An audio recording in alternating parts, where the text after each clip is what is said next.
월요일이니까 뭔가 말이 딱딱해집니다. 말이 딱딱해지죠. 벌써 긴장을 해서 월요일이니까. 사무실에는 아무도 없어요. 저 밖에 없어요. 사무원이 없어요. 사무원 고용하려면 한 달에 최소한 300이 들죠. 여러 가지 뭐 비용 해 가지고. 뭐 아르바이트 개념으로 쓸 수 있는 것도 아니고 이거는 이 일은 뭐 편의점처럼 뭐 잠깐 뭐 3 시간 일해 주고 가라 이게 안 돼요. 뭔가 업무에 연속성이 있어야 되고 좀 전문성이 있어야 되고 그런 사무원을 데려다 놓으면은 300을 줘야 되는데 그러려니 내가 사무원 하겠다. 오늘 뭐 가정법원에서 대구 가정법원에서 실종 선고 심판 결정을 받았는데 요거 7 개월인가 걸렸어요. 보통 1년 정도 걸리는데 7 개월. 뭐 사건을 거의 뭐 대충 이렇게 기억하고 있죠. 동생분이 동생분이 나이가 뭐 한 50한 60 초반 정도 될라나 만약에 생존에 계시면은 지금 생존에 있는지는 몰라요. 실종 선고라는 것은 일단은 나한테 연락이 안 온다. 요러면은 뭐 지구 뭐 반대편에 북극에도 살아 있을 수 있는 거고 그런데도 불구하고 연락이 안 되고 가족들하고 연락도 안 되고 그런데 뭐 가족 간에는 여러 가지 법률 관계가 있잖아요. 특히 상속. 뭐 평소에는 사실 가족들끼리 안 보고 지내죠. 특히 뭐 대가족일수록 두 가지 경우를 많이 보는데 뭐 연락이 안 돼. 사촌끼리도 연락이 안 되고. 참 그러고 사는 게 좋죠. 또 연락이 되면은 또 막 서로 의존하고 싸우고 근데 진짜 뭐 이거는 번외네요. 가족들끼리 뭐 한 6 남매 이상이다 이러면 화목하게 지내는 경우를 뭐 만약에 이러면 화목하게 지내는 꼬라지를 못 봤어. 항상 보면은 다툼이 있어. 그런 다툼을 제가 한 2 건이나 3 건인가 처리를 했어요. 음. 그게 무슨 사건이었더라? 땅, 조상 땅. 그러면 항상 다툼이 있어. 먹고 살기가 힘들어서 그런지 욕심을 내더라고. 거기 또 분쟁의 주체가 누군지 알아요? 분쟁의 주체가. 중간 그 중간의 형제들은 분쟁을 잘 안 일으켜요. 맏이들도 분쟁을 잘 안 일으켜. 꼭 분란을 일으키는 거 보면은 막내. 저도 막내인데 이거 왜 그런지 몰라요. 꼭 고집 부리고 뭐 그 상속 재산 이런 거 다 빼돌리고 자기도 살만해. 얘기를 들어보면은 무슨 뭐 직업도 괜찮고 할만한데도 불구하고 그렇게 만약 고집을 부리고 쓸데없는 그 소송할 때 그 저기 보면은 쓸데없는 고집 부려 가지고 진짜 뭐 그것도 뭐 진짜 서울에 있는 변호사를 서너 명 선임해 가지고 덤벼. 맞이한테. 물론 이 집안은 좀 사연이 있어. 뭐 그런 사연을 여기서 다 얘기하면 안 되고요. 와 그냥 학을 띄었어요. 진짜 인간이 인간이 아니야. 또 얘기 들어보면은 또 뭐 침 노모가 치매가 걸리면은 아파트가 하나 있어. 아파트도 하나 있고 뭐 예금도 쪼금 있고 이러면은 그걸 어떻게 빼돌려 가지고 자기가 좀 할까 이 생각을 하는 거야. 그래 가지고 인제 그 노모를 모시고 가서 한정 그 성년 후견 신청 그걸 또 하시는 거야. 하는 거야. 하시는 거야. 하는 거예요. 그래 가족들이 그걸 또 반대를 하죠. 왜냐면 성년 후견인이 되면은 그 대리권을 받거든요. 대리권이 있어. 그러면은 자기가 혼자서 뭐 그 피성년 후견인 그러니까 노모, 치매에 걸린 노모를 대신해서 뭐 건물 이게 매매할 수 있고 그다음에 저기 예금 인출 이런 거 할 수 있고 막 자기 마음대로 쓸 수 있는 거야. 그냥 기가 차지 형제들이 보기는. 그럼 또 거기서 인제 마지가 전화 와 가지고 그거 말려야 된다고. 그 법무사님 "이거 어떻게 뜯어 말립니까?" 어떻게 뜯어 말리는 게 뭐 뜯어 말릴 수가 없어요. 뭐 신청한다는데 어떨 거예요. 그러면 인제 그 뭐 법원에다 신청을 하잖아요. 그러면 이제 이의 신청을 하는 거지. 이의. 동생이 성년 후견으로 선임되면 집은 망한다. 집안 꼬라지가 안 된다. 이런 식으로 인제 이의 신청을 하면은 법원에서는 뭐 나를 그러니까 또 뭐 나를 이거 선임해 달라 이렇게 신청을 할 수가 있어요. 그러면 이제 법원에서 가만히 집안 돌아가는 꼬라지를 보다가 누구도 신청하면은 이 집안의 화목이 이루어지질 않겠다. 이렇게 하면은 이거 뭐 성년 후견 얘기인데 따로 뭐 이렇게 좀 심각하게 얘기해야 될 부분인데 그 성년 후견 그 감독 기관이 있어요. 여기 법인이 있어요. 부산에도 있어요. 법무사들끼리 모여가 지들끼리 뭐들 하더라고. 그래서 그 법인을 선임해 버려. 음. 그러면은 문제는 뭐냐면은 돈이 들어가. 비용을 줘야 돼. 그러니까 서로 싸우다가 비용만 더 들어가는 꼬라지가 되는 거죠. 그러니까 인제 실종 선고 그 가족끼리 다툼 저거는 인제 그 상속을 형제가 많은데 상속을 정리하려 보다 보니까 인제 연락이 안 되는 거야. 그러면 이제 혼자 뭐 이렇게 벌어먹기도 바쁜데 그 연락 계속 해 가지고 커피를 또 마셔 줘야 연락 계속 해 가지고 뭐 "어디 있냐." 찾아다니고 뭐 이렇지는 않잖아요. 그죠? 뭐 경찰에서 실종 선고해 봤자 아니 실종 신고해 봤자 그거 뭐 경찰이 찾아다니지 않잖아요. 실종 신고해 놓으면은 만약에 인제 그 노숙자로 이게 그 뭐 객사 노숙자라고 해 가지고 뭐 이게 무연고 시체가 발견된다든지 근데 그 시체 안에서 그 신분증이 발견돼서 보니까 '아 저번에 실종 등고된 사람이다. 실종 신고된 사람이다.' 그렇게 발견되는 경우가 잘 없어요. 노숙자들 같은 경우는 신분증도 잘 안 들고 다니죠. 그죠? 그리고 일부러 집을 나가면 또 일부러 그런 경우도 있고. 그래서 사연을 들어보니까 이건 뭐 제가 다 기억하겠습니까? 뭐 오래전부터 인제 연락이 안 됐대요. 그러면은 이거 실종 선고를 일단 받아 놔야 가족 그러니까 여기 뭐 부산 지방 실종 선고를 받아 놓으면은 예 이 사망이 간주가 돼요. 이게 만약에 인제 실종 마지막으로 연락을 받았던 그 시기가 물론 이런 마지막으로 연락을 받은 시기가 언제냐 그런 거 뭐 주민등록 초봉 떼 가지고 입증하고 이런 거는 아주 실무적인 얘기이기 때문에 그거는 뭐 그걸 다 얘기한다는 것은 딱딱한 거고 일단 큰 틀을 얘기해 보면은 일반인의 입장에서 인제 여러분들의 입장에서 듣기에는 큰 틀을 얘기하는 게 더 좋겠죠. 음. 아주 실무적으로 신경이 많이 쓰이는 게 있어요. 그러니까 그 실종 선고 날 아니 실종 날짜 최종적으로 행방불명된 날짜 그걸 어떻게 알아?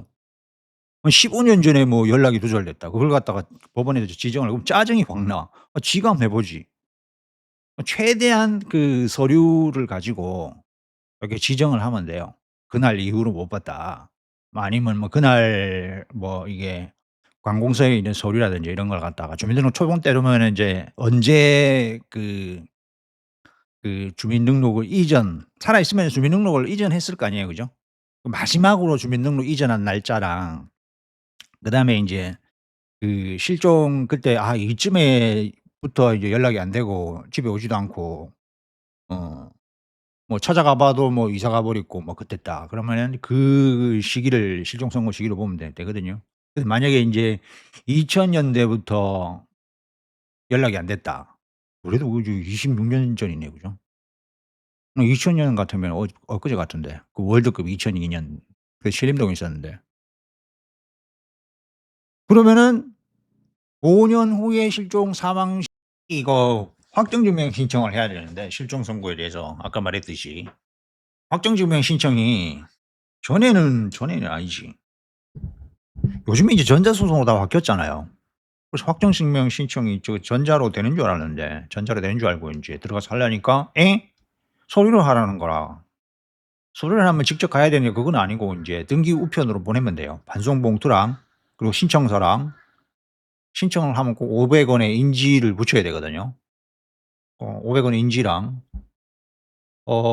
그다음에 이제 법무사가 신청하니까 그 신청인의 그 의뢰인의 뭐 신분증 사본 해서 넣어서 보내면은 거기서 하루 만에 발급해서 그리고 신청인의 주소지로 보내요.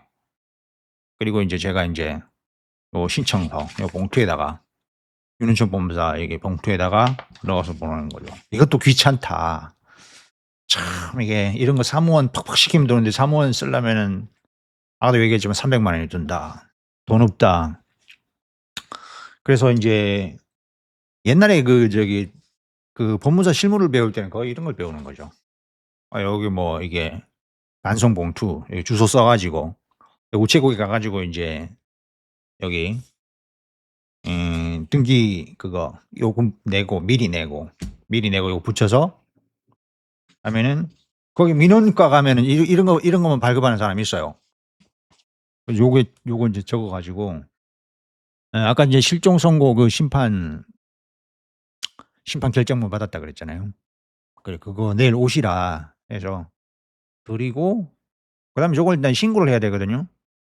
그 신고는 이것도 실무를 모르면 좀 그 실수를 날 수가 있어요. 그냥 아무 때나 하면 안 되고 그 실종자의 마지막 주소지 관할구청에 가야 돼요. 음. 그래서 네이버에 이제 검색해 봐도 실종 선고는 제가 이게 뜨거든요. 그래서 전화를 와 가지고 인제 실종 선고 특히 인제 나이 드신 분이 인제 전화를 하시죠. 젊은 사람이 전화해 가지고 제 언니가 연락이 안 돼요." 이러면은 그거는 실종이 안 되죠. 무슨 뭐 싸워 가지고 일부러 연락 안 한 거지. 근데 벌써 인제 특히 인제 실종 선고하는 건 뭐 45 년생 뭐 32 년생 뭐 만주로 떠났다느니 예? 저기 중국으로 가셨는데 아니면 일본으로 가셨는데 그때 이후로 연락이 안 된다. 이렇게 막연한 경우도 있어요. 그래서 그런 거는 뭐 출입국 관리사무소 이런 데까지 인제 그 출입국 관리 기록까지 다 하고 실종 신고가 사실은 뭐 이걸 외정시됐다 그러죠. 외정시대라 그러죠. 32 년, 45년 광복에 태어나신 분. 6.25가 이제 1950 년이니까 참 우리나라 보면은 어떻게 보면은 참 이게 세계사적으로 우여곡절이 참 많았죠.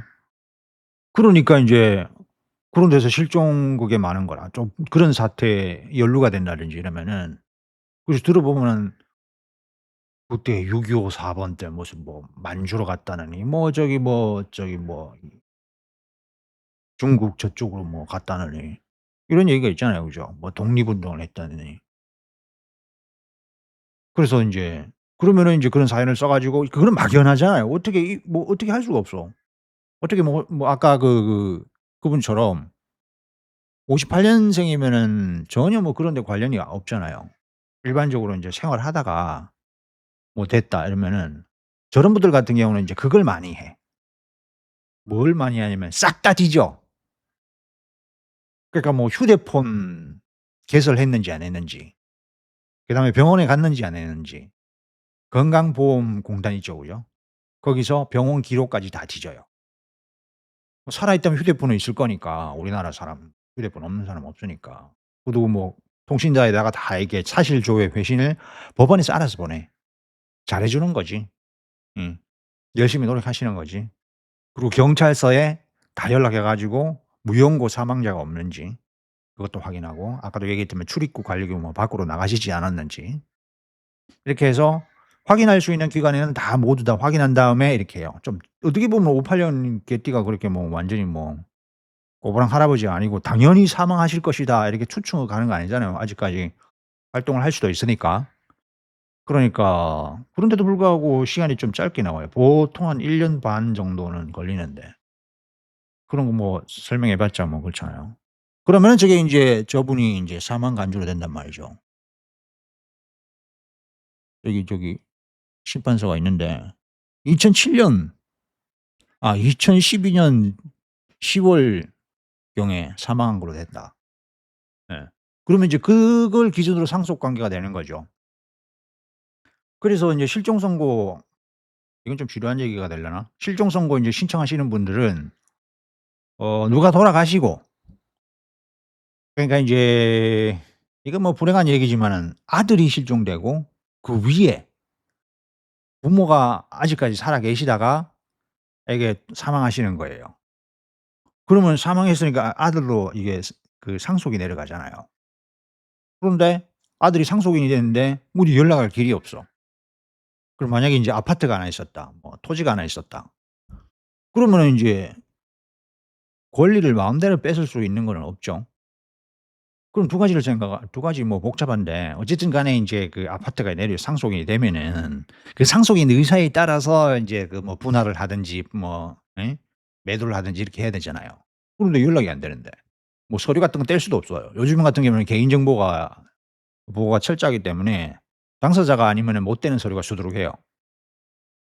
초본 같은 경우는 인제 그 형제들 같은 경우는 초본을 떼더라고요. 그래서 인제 그걸 정리를 하려고 이제서야 오시는 거야. 음. 그래서 참 이게 실종 선고에 이렇게 들어보면은 비극적인 이게 역사와 연관된 것도 있고 그래서 좀 마음이 착잡한 경우도 있죠 뭐. 그래서 저건 인제 해결해 드리고 음 참 살아가는 게 좀 그렇다. 뭐 그렇습니다.